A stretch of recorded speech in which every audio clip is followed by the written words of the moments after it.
We saw before that although the original swap-scratch algorithm does reliably exchange the contents of the two slots by using the scratch area for each segment, this scratch area receives many more flash operations than the two slots.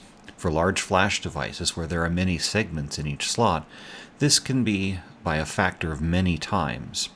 In order to improve this, it is necessary to make the scratch area larger, which wastes additional flash space that could be used for code. Recently, MCUboot has implemented another swap algorithm called swap move. Instead of a scratch area that is separate from the two slots, this algorithm simply requires that the first slot, slot 0, be made a single erase sector larger than the other, or than the code allowed in it. For this situation, the segments need to be no larger than the erasable unit of the underlying flash, and there is nothing gained by making it larger. I will continue to illustrate with just 4 segments, although real devices will probably have many more than this. The algorithm works in 2 phases. The first phase merely moves the contents of slot 0 down in flash by a single erasable sector into this padding space. This is done piece by piece, still recording the status between each operation, which I'm not showing here, in order to allow this to be recovered in the event of a power failure. In our case, we move segment 4 down first, then segment 3, then segment 2,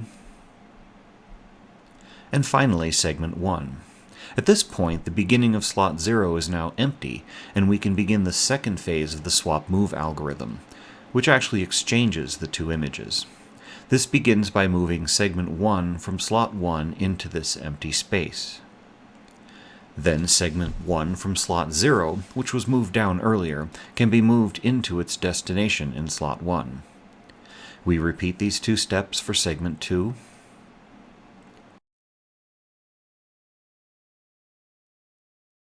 segment 3,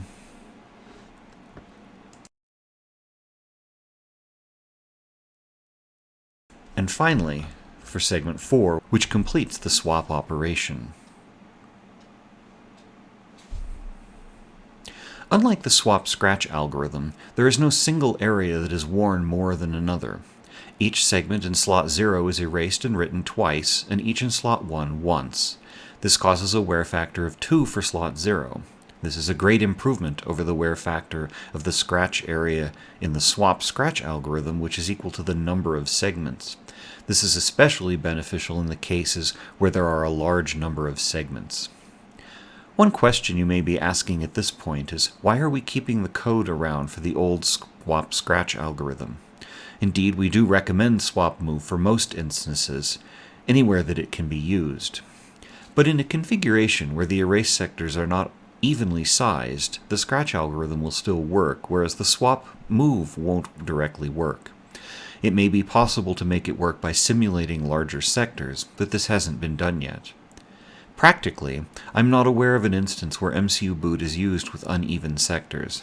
Even on the devices with uneven sectors that we support, the slots and scratch are always configured to use areas where the sector sizes are the same. There are a few more algorithms other than swap that we will consider next.